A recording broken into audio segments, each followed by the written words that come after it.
Students, today we will discuss about the second parts of the viruses. In the first part, we have already studied about the viruses, the history, structures and classifications of the viruses. And then we will discuss we have already discussed about the nature of the viruses, and today the tobacco mosaic virus जो एक virus है और ये tobacco के plant को, तंबाकू के plant को इन्फेक्ट करता है, तो ये किस तरीके से डिजीज़ क्रिएट करता है। क्योंकि जो इसके पहले के जो लेक्चर्स रहे हैं उसमें हमने जो हिस्ट्री वायरसेस के संबंध में, उनकी खोज के संबंध में हमने उस टॉपिक पर डिस्कशन किया। इसके बाद हमने उससे रिलेटेड जो क्लासिफिकेशंस थे और जो उनसे नेचर ऑफ द वायरसेस थे उस पर डिस्कस किया गया। इसके बाद फिर हमने सिम्टम्स पे डिस्कस किया। सिम्टम्स मतलब कि जो वायरसेस द्वारा जो भी डिजीजेज प्लांट्स पर क्रिएट की जाती हैं उनके सिम्टम्स को कैसे हम डायग्नोज करके जान पाते हैं कि ये इस पर्टिकुलर वायरस के द्वारा ही ये इन्फेक्ट किया गया है ये प्लांट। उस सिम्टम्स को डायग्नोज करने के बाद, सिम्टम्स को जानने के बाद हमने बाद में मोड ऑफ ट्रांसमिशन को पढ़ा।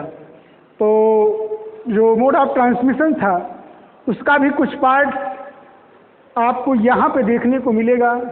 इस टोबैको मोज़ेक वायरस जो एक पर्टिकुलर वायरल डिजीज़ है, इसके बारे में आज हम अध्ययन करेंगे जैसा कि आपके सिलेबस में दिया गया है। तो यहाँ पर द टोबैको मोज़ेक वायरस, ये such a virus that you have already be known about in the classification of the viruses. In the general criteria that I have already discussed that how the viruses are classified on the basis of the pathogen, that means on the basis of the host. तो host के आधार पे हमने उन viruses के जो classification को आपके सामने रिप्रेजेंट किया था। First of all we have already be make a criteria that if there is a plant virus, then there is the most certainty that the virus is the RNA related. And if we are studying the animal viruses, then we make our mind that the viruses are mostly the DNA related. And in the sense of the bacterial viruses, that means the viruses that infect bacteria or that engulf the bacteria, such a viruses are the double-stranded DNA, circular DNA or the RNA also in some cases.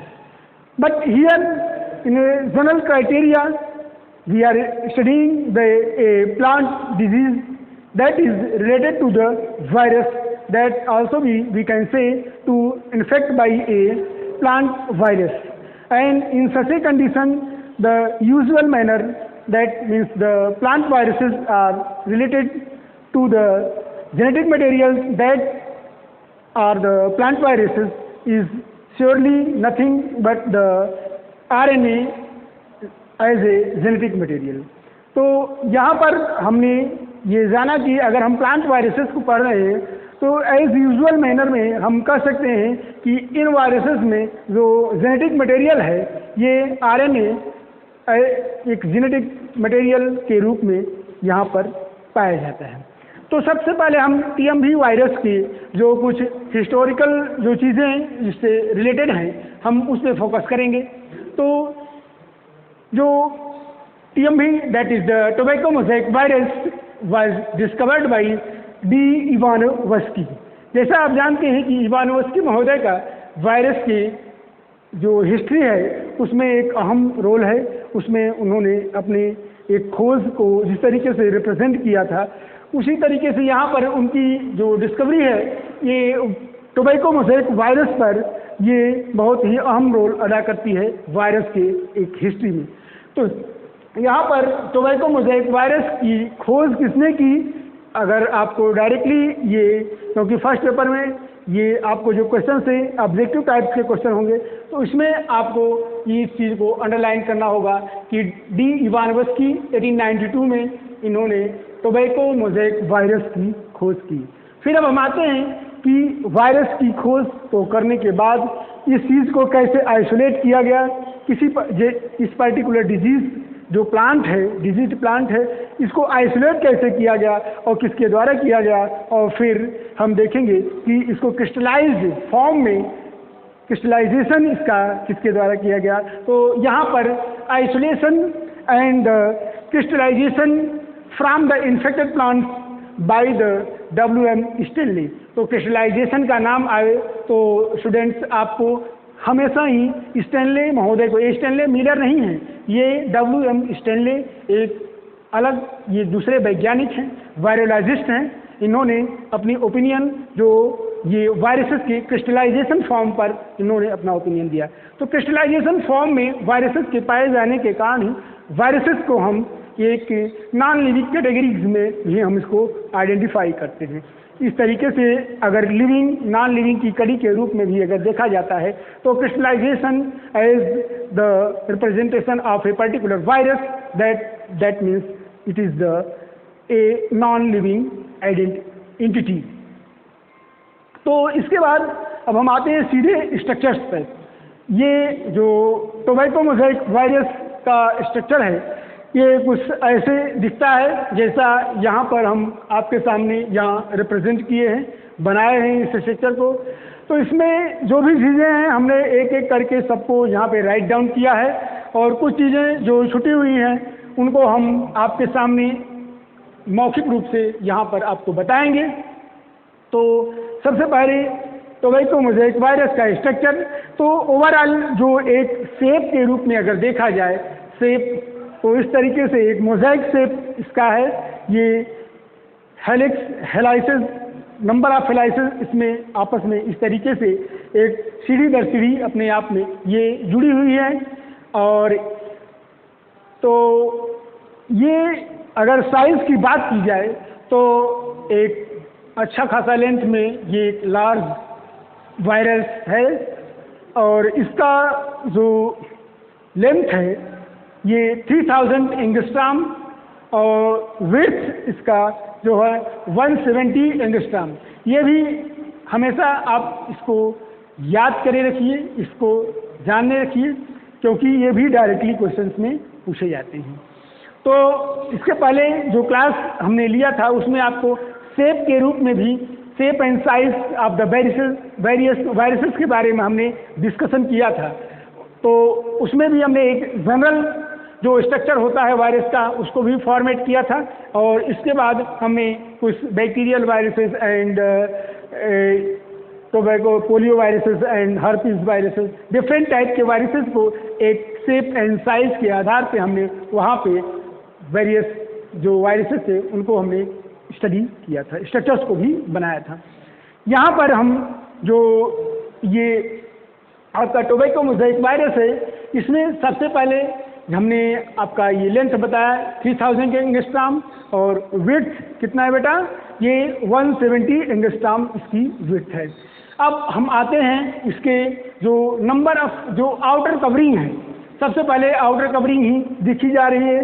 तो इस outer covering को बेटा क्या कहते हैं, इसको कहते हैं ये प्रोटीन कोट है, और ये प्रोटीन कोट जो है प्रोटीन्स की बनी होती है, और इस प्रोटीन की जो एक एक सब यूनिट है, ये ओवरऑल जो स्ट्रक्चर है इसको बेटा कैप्सिड कहते हैं। ठीक है, ये जो प्रोटीन की ओवरऑल पूरी कोट जो बनी हुई है इसे हम कैप्सिड के रूप में जानते हैं। एंड हम इसके एक यूनिट को जो एक सब यूनिट है इस प्रोटीन कोट का, उसको हम कैप्सोमर्स के नाम से जानते हैं। ठीक है, तो दो बातें आपके सामने आई, पहली कैप्सिड, दूसरा कैप्सोमर।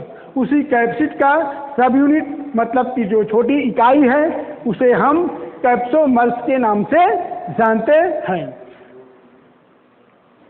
अब हम आते हैं कि जो नंबर ऑफ जो कैप्सोमर्स हैं ये कितने हैं। तो ये इस तरीके से जो हेलाइसिस हैं, हेलिक्स हैं, उनमें जो नंबर ऑफ जो सब यूनिट्स हैं, protein subunits, that means the number of capsomers are 2130। ये नंबर आपको याद होना चाहिए, इसको आपको स्किप नहीं करना है। जैसे कि हमने यहाँ पे लिखा हुआ है उसी तरीके से आप उसको नोट डाउन कर लीजिए। तो total number of the protein subunit that means the capsomers are the 2130 and the number of helix, जो नंबर ऑफ हेलिक्स हैं बेटा, ये जो चक्र हैं, ये जो प्रोटीन कोड के जो चक्र हैं ये कितने हैं, ये total number of helix are the 130। 130 number of helix इसमें है and each number of helix having या containing the proteins subunits are 16.5, मतलब कि 16.5 protein subunits, that means the 16.5 capsomers, protein subunit कहें या कैप्सोमर कहें बेटा, दोनों ही बातें एक ही हैं। अब हम देखते हैं कि यहाँ पर जो प्रोटीन सब यूनिट जो कैप्सोमर्स हैं उनका एक कैप्सोमर्स का जो एमाइनो एसिड्स हैं, कितने एमाइनो एसिड्स से मिलकर के एक कैप्सोमर्स का निर्माण हुआ है, तो ये 158 एमाइनो एसिड्स इसमें आपस में एसोसिएटेड हैं, जुड़े हुए हैं, ठीक है।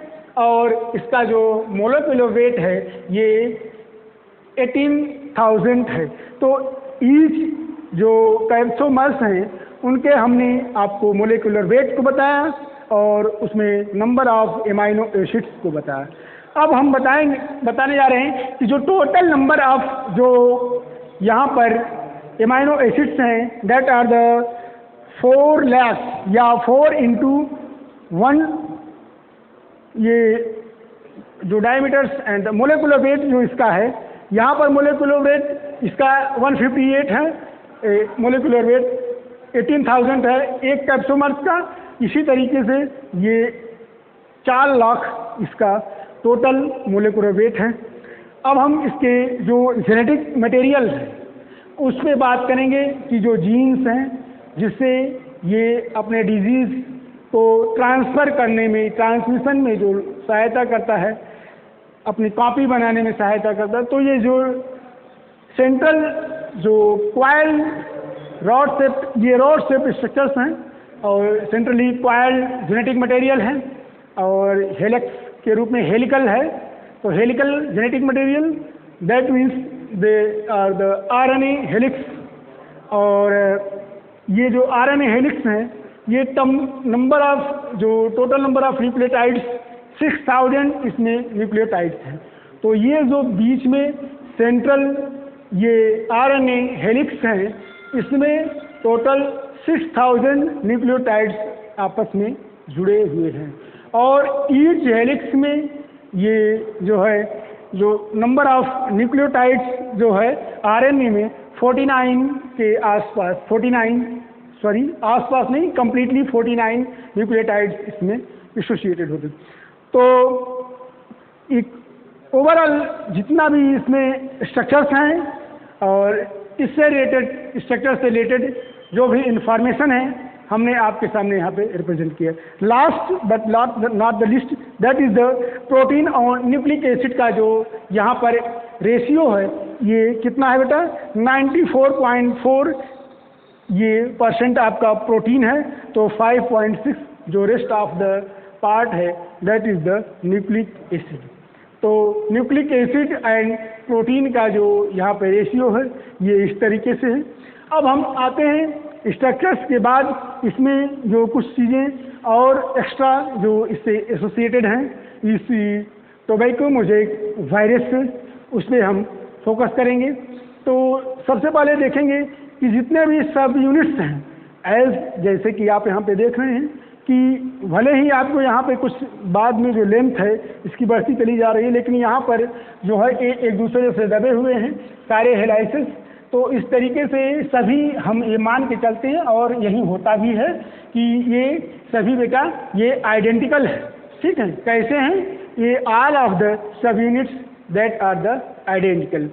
तो जितने भी सब यूनिट्स हैं ये आइडेंटिकल हैं और आइडेंटिकल होने के कारण ये इनमें कैपेबिलिटी होती है कि ये इंफॉर्मेशन को, जो जीन कोडेड इंफॉर्मेशन है, जो एक complete TMV tobacco mosaic virus के लिहाज से ज़रूरी है, कोई एक सिंगल जीन द्वारा ही ये कंप्लीट जो टोबैको मोज़ेक वायरस को क्या कर सकता है, एक कंप्लीशन दे सकता है। दैट मीन्स एक कंप्लीट टोबैको मोज़ेक वायरस के लिए कोई एक सिंगल कोडेड जीन को ही द्वारा इसको ट्रांसक्राइब किया जा सकता है। ठीक है, तो इस तरीके से हम कह सकते हैं कि all the subunits are identical, जैसा कि यहाँ पे लिखा गया है, and only one coded gene is required, only single coded gene, यहाँ पे हमने लिखा भी है, single coded gene is required for the formation of ये कंप्लीट टीएमवी पार्टिकल्स। यहाँ पर ये जो चीज़ नहीं लिखी गई है उसको हम यहाँ पे लिख देते हैं, टीएमवी पार्टिकल्स।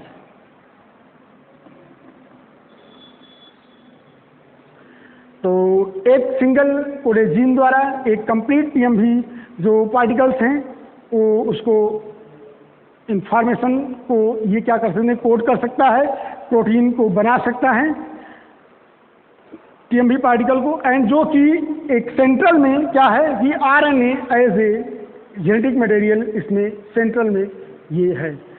तो दूसरी बात, अब हम बात करते हैं कि ये जो टीएमवी वायरस है कैसे ये ट्रांसफ़र होता है।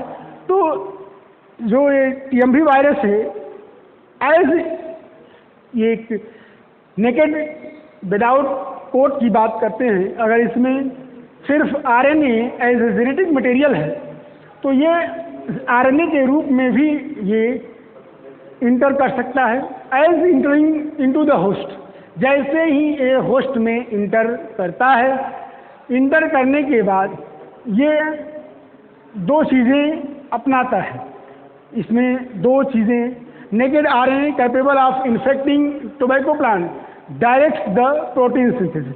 तो प्रोटीन सिंथेसिस के लिए, डायरेक्शंस के लिए इसको दो प्रोसेसेस से गुजरना होता है। जैसा कि आप देखते हैं कि ये आरएनए है, तो सबसे पहले अगर डीएनए कोडेड जीन है लेकिन यहाँ पर डायरेक्टली आरएनए है, तो ये आरएनए करेगा क्या कि ये ट्रांसलेट हो करके ये डीएनए में कन्वर्ट हो जाएगा, sorry RNA translates into the protein, तो ये प्रोटीन में चेंज हो जाएगा। ठीक है, और लास्ट जो किसी भी जीन का जो लास्ट फंक्शन है वो प्रोटीन में कन्वर्जन ही ये उसकी मेन जो लास्ट फंक्शन किसी भी पर्टिकुलर जीन का ये होता है। तो यहाँ पर जो आरएनए है ये अगर इंटर करता है, ये जो आरएनए एज जेनेटिक मटेरियल है ये इंटर करेगा होस्ट में।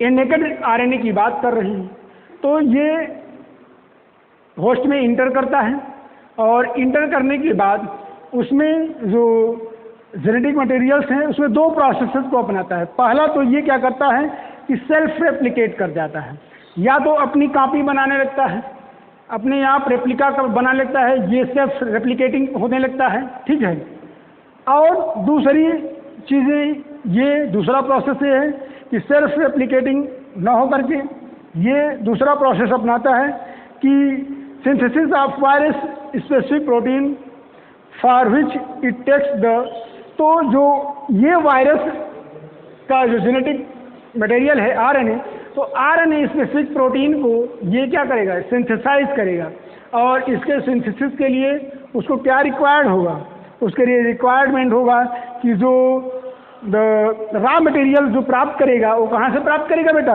वो होस्ट से ही प्राप्त करेगा। क्योंकि होस्ट में इंटर कर रहा है तो होस्ट से ही वो रॉ मटेरियल्स जो भी आवश्यकताएं हैं, जो चीज़ें ज़रूरत की हैं, वो उसे होस्ट से ही प्राप्त करेगा।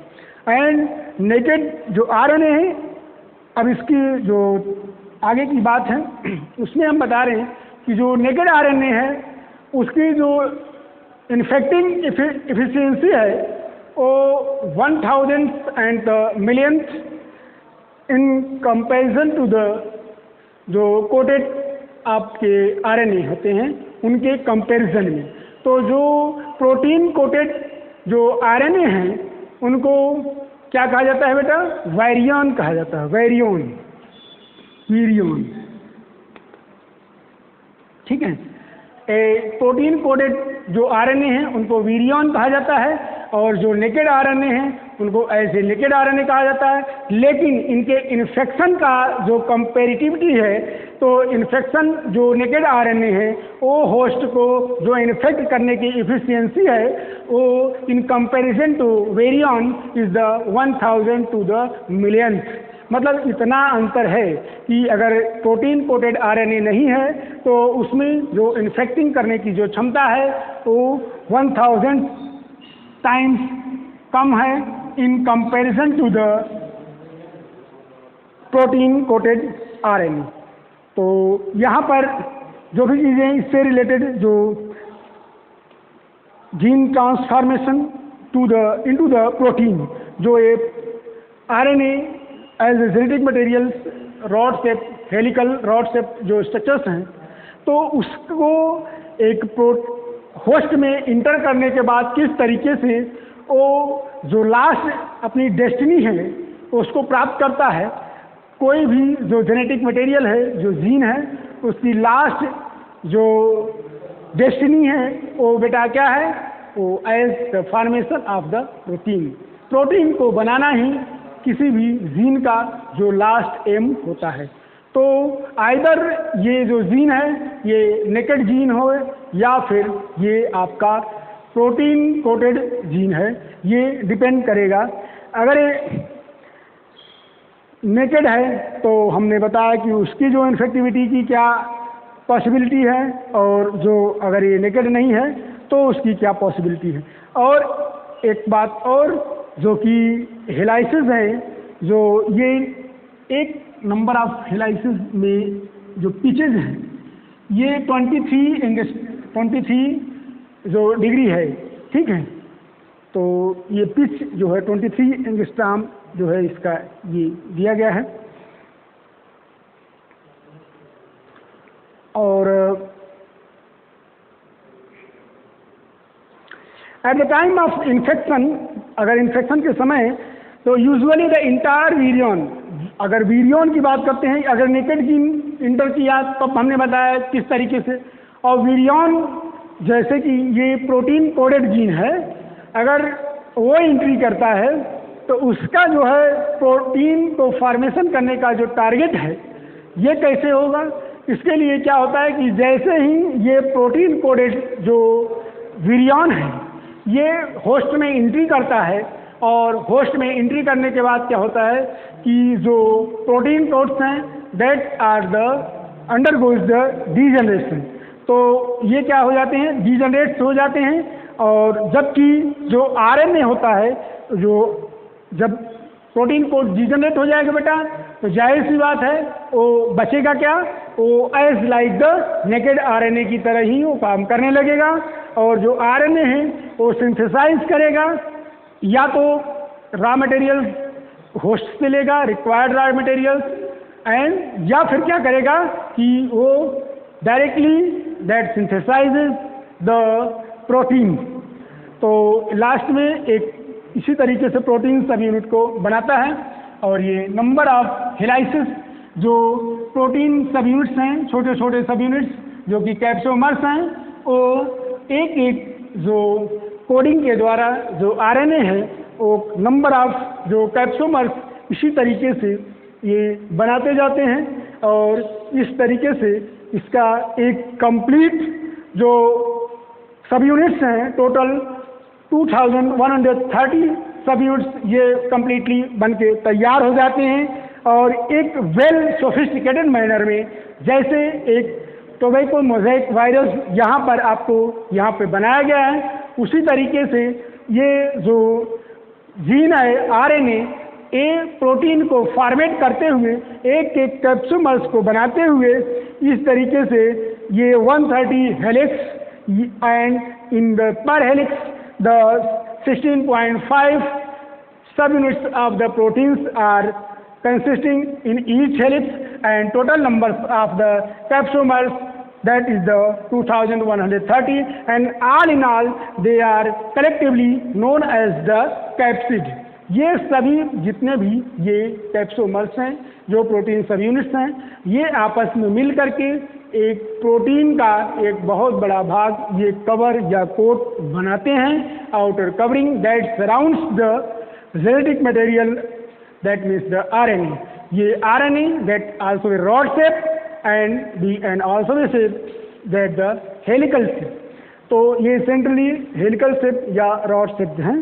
तो टोटल नंबर ऑफ जो न्यूक्लियोटाइड्स हैं ये सेंट्रली जेनेटिक मटेरियल्स में 6000 हैं and each helix have the 49 जो नंबर ऑफ न्यूक्लियोटाइड्स। तो इस तरीके से ऑल इन ऑल जो भी चीज़ें हैं जो एक टोबैको मोज़ेक वायरस के एक स्ट्रक्चर्स में जो बातें आनी चाहिए, हमने एक एक बातों को आपके सामने यहाँ फोकस किया और अपेक्षा करते हैं कि आप इन सब चीज़ों को जो भी हमने पॉइंट्स यहाँ पे आपको बताए हैं, either we are undergoing the processes और the directly pointed out the things, एक एक चीज़ों को जैसे हमने पॉइंटेड आउट किया उस तरीके से आप उस सबको नोट डाउन करेंगे। और हम चाहते हैं कि आप इसका एक स्क्रीनशॉट ले लीजिए और इन स्क्रीनशॉट लेने के बाद फिर हम इसके अगले जो पार्ट्स हैं उस पर चलेंगे और उन बातों पर हम फोकस करेंगे। तो इसका एक स्क्रीनशॉट ले लीजिए, इसके बाद हम फिर आगे बढ़ते हैं।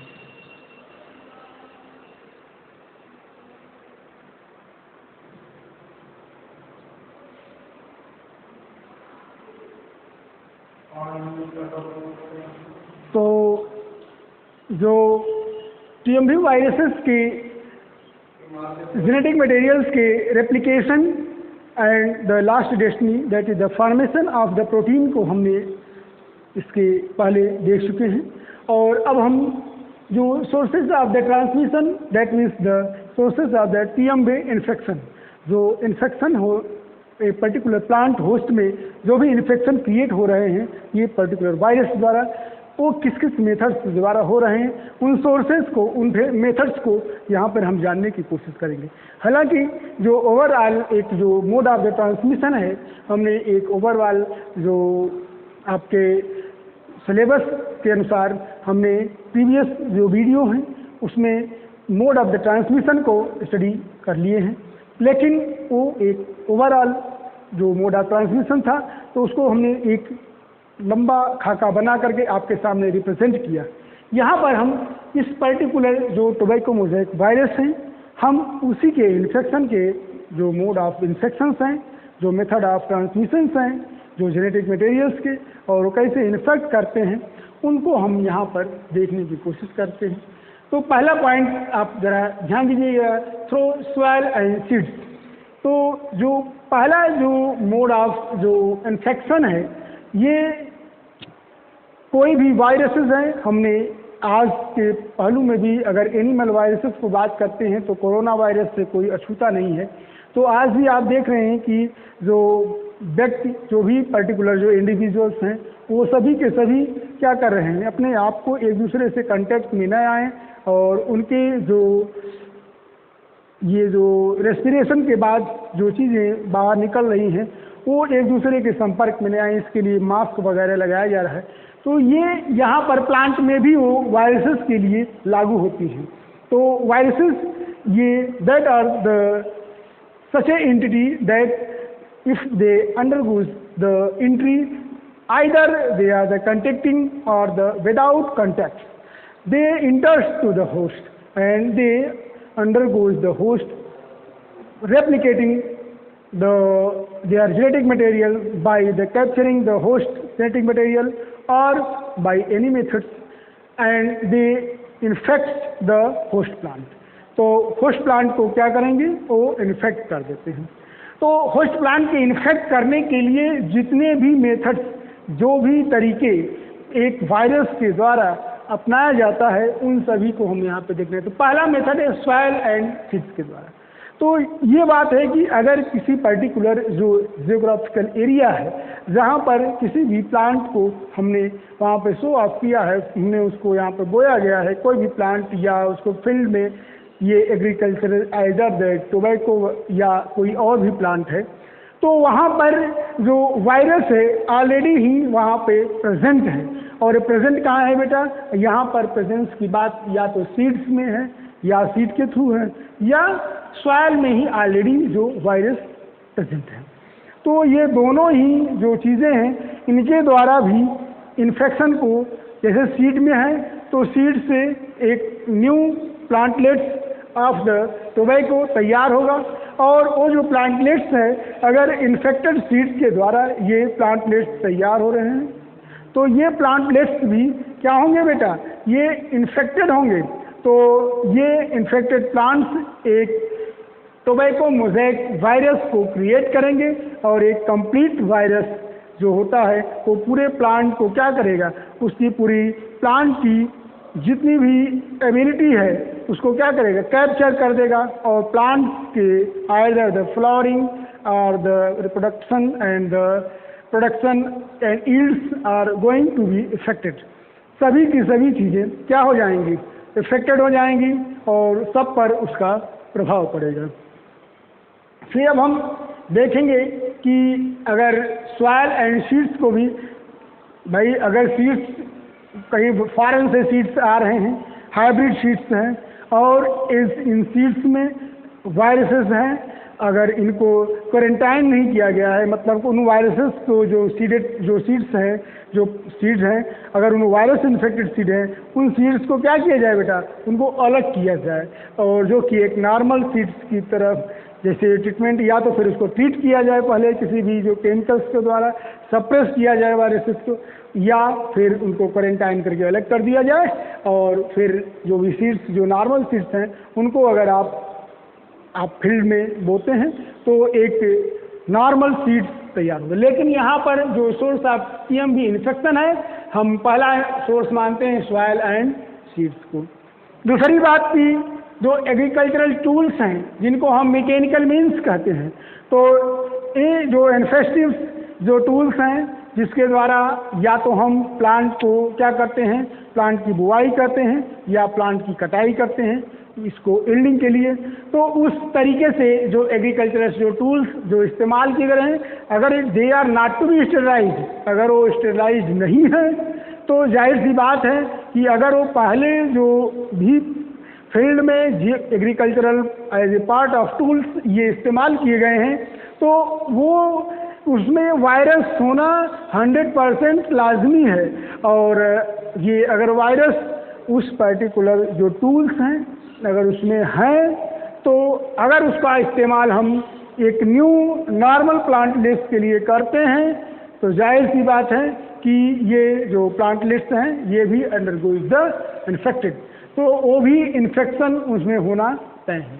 तो दूसरा बाय द एग्रीकल्चरल टूल्स, और इसी का another name is the mechanical means, जो मैकेनिकल मीन्स के द्वारा भी, संसाधनों के द्वारा भी ये इन्फेक्शन क्रिएट हो जाता है।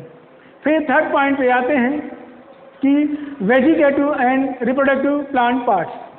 तो जो वेजिटेटिव पार्ट्स हैं सच लाइक द, आपको ये कह सकते हैं कि लीव्स हैं, स्टेम्स हैं, रूट्स हैं, तो ये जो भी वेजिटेटिव पार्ट्स हैं इनके द्वारा भी ये जो वायरल इन्फेक्शन है वो कराया जा सकता है, या वायरल इन्फेक्शन स्प्रेड हो सकता है, फैल सकता है एक प्लांट या एक प्लांट फील्ड से दूसरे प्लांट फील्ड में, या वन होस्ट से अनदर होस्ट को ये जो वायरस है ये ट्रांसफ़र हो सकता है।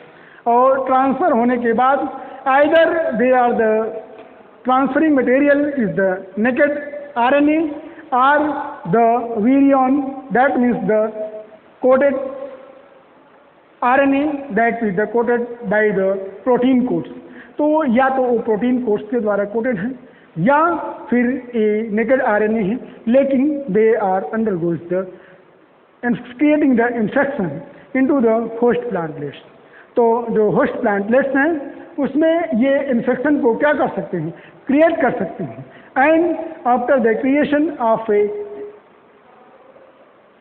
disease or infection in a particular host plant and they are cope with all over the host plant as a disease। तो एक टोबैको मोज़ेक डिजीज जो TMV है वो कंप्लीट TMV के रूप में ये क्रिएट कर सकते हैं। तो वेजिटेटिव पार्ट्स की बात होती है। फिर हम यहाँ पर रिप्रोडक्टिव पार्ट्स में either they are from the pollens or to the from the stigmas also, कोई भी जो plants parts हैं, either they are the ovary or the ovules and so on, जो भी चीज़ें हैं इन सभी से क्या है कि वायरस का इन्फेक्शन ट्रांसमिशन हो सकता है, ट्रांसफ़र हो सकता है। तो ये अगर पॉलेंस हैं, पॉलन इन्फेक्टेड है और इन्फेक्टेड पॉलन ये अगर at the time of the pollination ये स्टिग्मा पर ट्रांसफ़र होते हैं और ट्रांसफ़र होने के बाद ये अपने जो वायरस या वायरल पार्ट्स हैं, पार्टिकल्स हैं, इनको ये पर्टिकुलर जो स्पोर्स हैं फ्रॉम एंथर टू स्टिग्मा को बेटा क्या कर देंगे, ट्रांसफ़र कर देंगे। और ट्रांसफ़र करने के बाद होगा क्या कि ये जो वायरस हैं थ्रू द स्टाइल मतलब from the stigma through the style they inter into the ovary and undergoes into the ovules and endosperms also and they transfer into the new generation. तो इस तरीके से एक जो नए सीड एंड फ्रूट का formation होगा उसमें जो है ये वायरस फ्रॉम पॉलन से, जैसे दैट मीन्स द स्पोर्स, तो इन स्पोर्स से देखिए आपको हम बताएं कि ये स्टिग्मा और स्टाइल के थ्रू होते हुए ये ओव्यूल्स एंड ये seeds through the ovules and then to the seeds and lastly they into the spread into the fruit. तो इन सब में क्या कर देते हैं, ये फैल जाते हैं और स्प्रेड होने के बाद एक जो कंप्लीट मोज़ेक जो टोबैको मोज़ेक वायरस है वो एक कंप्लीट टोबैको मोज़ेक वायरस बन करके तैयार हो जाता है। और ये एक मेथड है mode of the sources that is the TMV infection के ये सोर्सेज हैं। नाउ जो लास्ट कुछ ऐसी जो चीज़ें जो हम को नोट डाउन करने लायक है कि कुछ जो वेक्टर्स हैं मतलब डायरेक्टली जो वायरस है एक होस्ट से दूसरे होस्ट पर डायरेक्टली न जा करके उसके बीच में कुछ वेक्टर्स हैं, कुछ वाहक हैं, ये अपना काम करते हैं। तो ये जो वेक्टर्स हैं वो कैसे हैं, ये कुछ उनके नाम हैं, जैसे एफिड्स, मेजिस, पर्सिका इसका ये नेम है, इसका एज ए बोटानिकल या जूलॉजिकल नेम कर सकते हैं, एंड मेजस सीडोसोलेनाई, तो दो एफिड्स के नाम हैं। ये भी वेक्टर्स की तरह जो है ये काम करते हैं और इन वेक्टर्स पे जैसे कोई भी इन्फेक्टेड जो प्लांट है या इन्फेक्टेड प्लांट पार्ट्स हैं उन इन्फेक्टेड प्लांट पार्ट्स पर ये एफिड्स, ये वाहक, ये वेक्टर ये जाते हैं और वहाँ से एक ट्रांसफ़र करके ये जो वायरसेस हैं वहाँ से पिकअप करके ये वायरस किसी दूसरे होस्ट पर ये ट्रांसमिशन कर देते हैं, ट्रांसफ़र कर देते हैं। तो इस तरीके से एक पर्टिकुलर होस्ट से ये दूसरे होस्ट पर जा कर के ये ट्रांसफ़र हो जाता है और इस तरीके से वायरस का जो TMV वायरस है उसके इन्फेक्शन का एक मेथड या एक मोड बन जाता है। Last but not the least that is the by rubbing and adhering. अगर फील्ड्स में आपस में ही प्लांट्स, अगर विंड्स चल रही हैं, तेज से हवाएं चल रही हैं, आपस में ही रबिंग एंड एधेयरिंग के द्वारा रब करना, रगड़ खाना, एधेयर करना, एक दूसरे से टच करना, ठीक है, तो उसके द्वारा भी क्या है कि ये वायरस एक प्लांट या एक प्लांटलेट से तो दूसरे प्लांट पर या one host to another host ये अल्टरनेटिवली ये ट्रांसफ़र हो सकते हैं किसी दूसरे होस्ट पर भी, from tobacco plant to another plant and from the another plant to the tobacco plant also. तो इस तरीके से जो सोर्स ऑफ टीएमवी इन्फेक्शन है हमने उसके बारे में अध्ययन किया।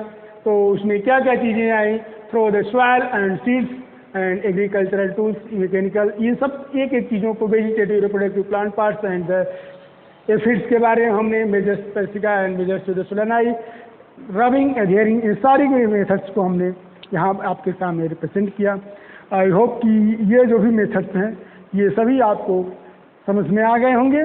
और अब हम इसके बाद इसके जो नेक्स्ट पार्ट है उस पर हम फोकस करेंगे कि जो सिम्टम्स हैं, जो टीएमवी वायरसेस को जो सिम्टम्स हैं उनके बारे में हम फोकस करेंगे।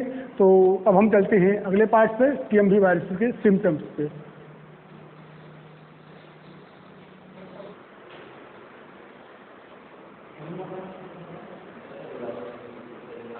तो यहाँ पर हमने mode of the transmission of the tobacco mosaic viruses को हमने स्टडी किया और डिफरेंट जो मोड थे ट्रांसमिशन के, इन्फेक्शन के जो ट्रांसमिशन के मोड थे, जो टीएमवी वायरसेस जिस भी तरीके से टोबैको मोज़ेक वायरस इन्फेक्शन को स्प्रेड किया जा सकता है या स्प्रेड होता है, उन सभी मेथड्स को हमने एक एक करके देखा। अब हम ये जो लास्ट पार्ट है टोबैको मोज़ेक वायरसेस की, उसके जो लास्ट पार्ट पे फोकस करेंगे। इसमें symptoms of the tobacco mosaic virus on the host. तो ये जो सिम्टम्स हैं इन्फेक्शन को क्रिएट हुए, हमने देखा कि किस तरीके के जो जेनेटिक मटेरियल पहले तो हम रेप्लिकेट कराया गया कि कैसे एक होस्ट प्लांट में जेनेटिक मटेरियल रेप्लिकेट किया और इसके बाद इन्फेक्शन को क्रिएट किया गया। इन्फेक्शन कैसे क्रिएट हुआ एक ये पर्टिकुलर होस्ट पे। अब यहाँ पर इन्फेक्शन क्रिएट होने के बाद जो सिम्टम्स उभर करके सामने आ रहे हैं उन सिम्टम्स पर हम फोकस करेंगे। और सिम्टम्स में पहली बात आ रही है कि the first visual symptoms of tobacco mosaic infection appears in the form of the downward curling. तो बेटा यहाँ पर आपको कर्लिंग देखने को मिलती है। कर्लिंग का मतलब है कि ये एक झुकाव, एक रोल, एक मोड़, किस तरीके से जो लीफ है ये curling and distortion of the young apical leaves. तो जो एपिकल पार्ट्स पे जो लीव्स हैं उनको किस तरीके से जो एपिकली जो लीव्स हैं ये कर्ल की, ये कर्लिंग की पोजीशन है। इन लीव्स में आप कर्ल या रोल्स या डिस्टॉर्शन ये आपको देखने को मिलेगा। तो सबसे पहला जो इन्फेक्शन का आप देखेंगे कि सिम्टम्स है उसको डायग्नोज करने का या पहचानने का तरीका ये है कि ये टोबैको मोज़ेक वायरस है। ये आपको जो है सबसे पहले एपिकल लीव्स पर दिखाई पड़ेगा। और एपिकल लीव्स में कैसे आप आइडेंटिफाई करेंगे कि ये टोबैको मोज़ेक वायरस ही है, तो that means they are undergoes the rolling और द कर्लिंग। तो ये रोल्स होंगे या कर्ल हो जाएंगे, ये अपने आप में क्या करेंगे, ये रोल करेंगे अपने आप को। इस तरीके से रोल करने के बाद ये डिस्टॉर्टेड हो जाएंगे।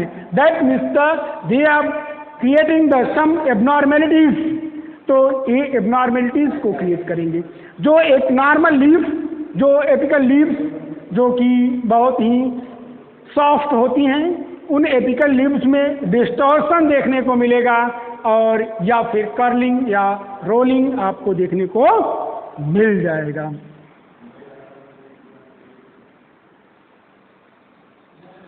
अब हम बात करेंगे कि जो पहला पॉइंट था उसका एंड हुआ। पहले हम पहचाने कि पहला सिम्टम क्या है टोबैको मोज़ेक वायरस का। अब हम दूसरे पार्ट पे चलते हैं। Large spots of dark green colour appear on the upper surface of the leaf. तो एपिकल लीव्स को या डिस्टॉर्शन की बात हुई या कर्लिंग की बात हुई। इसके बाद हम अन्य जो लीव्स हैं, जो वेल मैच्योर्ड लीव्स हैं, हम उन पे फोकस करते हैं कि वो जो वेल मैच्योर्ड लीव्स हैं उन पे एक ग्रीन कलर अपीयरेंस। वैसे तो जो टोबैको मोज़ेक वायरस या टोबैको का जो लीफ है ये भी ग्रीन ही कलर का होता है, लेकिन डार्क ग्रीन का स्पॉट्स आपको देखने को मिल जाता है। तो एक ग्रीन कैसा हो जाता है बेटा? Dark green. जनरल वे में या सामान्य वे में जो लीफ है ये ग्रीन ही होती है, लेकिन जब ये स्पॉटेड या पैचेस या ब्लिस्टर्स ये सब चीज़ें आपको लीफ पर जैसा कि आप यहाँ पे देख रहे होंगे, इस लीफ को आपको देखने को पता चले ये एक मेच्योर्ड टोबैको की लीफ है। इस मेच्योर्ड टोबैको की लीफ में आप देखते होंगे कि ये पैचेस आपको दिख रहे हैं या इस तरीके से ब्लिस्टर्स आपको दिख रहे हैं। तो ये अपर सरफेस पे, upper surface that means the ventral areas. तो वेंट्रल एरियाज पर आपको देखने को मिल जाएंगे। दे आर नॉट कंसिडरिंग या they are not be shown their self या appearing their self and the dorsal side, they are ventrally. तो ये अपर सरफेस पर आपको देखने को मिल जाएंगी। And which eventually develop irregular blisters areas। हमने बताया है कि ये जो ब्लिस्टरिंग्स है ये आप देख रहे हैं, ये राउंडेड पैचेस के बाद आपको इस तरीके से जो ब्लिस्टर्स या लाइनिंग्स आपको दिखाई दे रही हैं। इन ब्लिस्टर्स एंड लाइनिंग को एक blisters areas that are the identification and the diagnosis of the tobacco mosaic virus. तो एक टोबैको मोज़ेक वायरस के लिए जैसे डायग्नोस किया जाएगा उसमें भी एक आइडेंटिटी या एक पहचान ये भी मानी जा सकती है। तो इस तरीके से वेल मैच्योर्ड लीफ पर क्या इफेक्ट होगा और जो आपकी एपिकल लीव्स हैं, जो सॉफ्ट एपिकल लीव्स हैं, उस पर क्या इफेक्ट होगा, उन दोनों पर हमने फोकस करके आपके सामने रिप्रेजेंट किया। फिर अब हम आते हैं लास्ट अगले पॉइंट पर। The leaves become green, mottling or the mosaic symptoms. The plants becomes stunted. तो जाहिर सी बात है कि जिस लीफ का जो as you know that the photosynthetic areas are found, the photosynthetic antennas that are found and the upper surface of the leaves, and if the leaf become too stunted or the beam, the leaf become disturbed by the different types of the patches that created by the mosaic viruses, and there are also be some blisters area that disturbs the continuity of a particular जो leaf है उसी continuity को, जो उसकी जो identical जो उसका एक शेप है, जो उसकी एक पहचान है, उसमें डिस्टर्बेंस क्रिएट किया जाता है। और इसलिए इस तरीके से externally as well as internally and also भी physiologically they are disturbing the leaf. तो इस लीफ एरियाज को पूरी तरीके से डिस्टर्ब किया जाता है। किसके द्वारा? ये टोबैको मोज़ेक वायरस द्वारा। तो ये टोबैको मोज़ेक वायरस के द्वारा अगर ये डिस्टर्ब हो जाते हैं तो इन एरियाज पे जो फोटोसिंथेटिक क्रिएशन होना चाहिए, जो फोटोसिंथेटिक की प्रोसेस जो होनी चाहिए, ये प्रोसेस क्या हो जाता है? ये डिस्टर्ब हो जाता है। और इस कारण से जो डेवलपमेंट, जो नॉर्मल डेवलपमेंट एक टोबैको प्लांट में देखने को मिलता है या मिलना चाहिए, वो आपको नहीं दिखाई देता। इसलिए the plant become stunted, plant stunted हो जाते हैं, उसमें ठहराव आ जाता है। जो डेवलपमेंट है वो छोटे हो जाते हैं प्लांट, और प्लांट उस तरीके से एक फ्लरिशमेंट, उसमें एक डेवलपमेंट आपको देखने को नहीं मिलेगा। अब हम इसके जो लास्ट कुछ जो 2-3 पॉइंट्स हैं उस पर फोकस करेंगे। इसके बाद अब है when banding and vein clearing. तो यहाँ पर आप फोकस करिए, तो जो वेन्स हैं यहाँ पर देखिए, इन दो जो मिडरिब्स है इसके द्वारा जो डिस्टर्बेंस किया गया है, इस मिडरिब में जो वेन्स हैं, इन दो वेन्स के बीच में जो अनदर जो सब वेन्स होंगी वो यहाँ पर पूरी तरीके से कैप्चर्ड हैं या ब्लिस्टर्ड हैं, और इस कारण से दो जो वेन्स हैं इनको बैंडों के रूप में क्या किया है, बैंड किया गया है। एक एरिया पर इसको क्या किया गया है, उसको थामा गया, रोका गया है कि इस तरीके से वेन का ये डेवलपमेंट आपको सब वेन्स के रूप में नहीं देखने को मिलेगा। तो एक वेन बेंडिंग, तो इस तरीके से ये मोज़ेक वायरसेस में इस TMV मोज़ेक वायरस की जो लीफ है, इसको जब आप देखते हैं तो आपको देखने से पता चल जाता है कि ये जो वेन्स हैं, जो नाड़ी हैं, जो इस तरीके से यहाँ पर जो एक लीफ में दिखाई देती है, जैसे अगर कोई जो लीफ है डेथ एंड डिके हो गई है, तो उसको अगर आप इन सन लाइट्स में या आप आर्टिफिशियल बल्ब लाइट्स में भी देखते हैं, तो आपको उनकी जो वेन्स हैं, सब वेन्स हैं, वो सभी के सभी आपको दिखाई देती हैं।